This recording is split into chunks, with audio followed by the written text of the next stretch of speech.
tumesema Bismillahirrahmanirrahim ina herufi 19. Lile neno Bismillahirrahmanirrahim limejengwa na maneno manne: Bismi, Allahu, Arrahman, Arrahim. Basi neno Bismi ambalo ni ismu, jina, katika Qur'ani limetajwa mara 19. Allahu, jina tukufu la Mwenyezi Mungu Subhanahu wa Ta'ala, katika Qur'ani nzima limetajwa mara 2698. Maana yake 19 mara 142, 2698.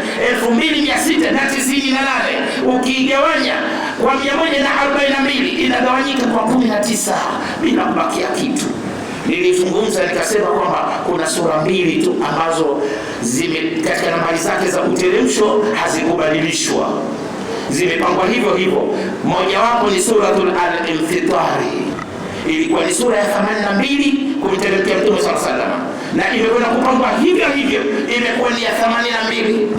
Hii ndiyo sura pekee katika sura za Qur'ani ambayo katika aya yake ya mwisho imemalizia na jina tukufu la Mwenyezi Mungu Subhanahu wa Ta'ala, wal amru yawma idhin lillah.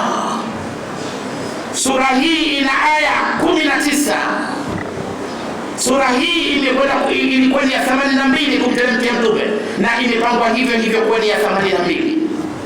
Ukitokea nyuma ya mashafu katika surati An-Nas kulihesabu jina tukufu la Mwenyezi Mungu Subhanahu wa Ta'ala, hili linalopatikana katika suratul al-Infitari katika aya yake ya 19 linakuwa ni la 19.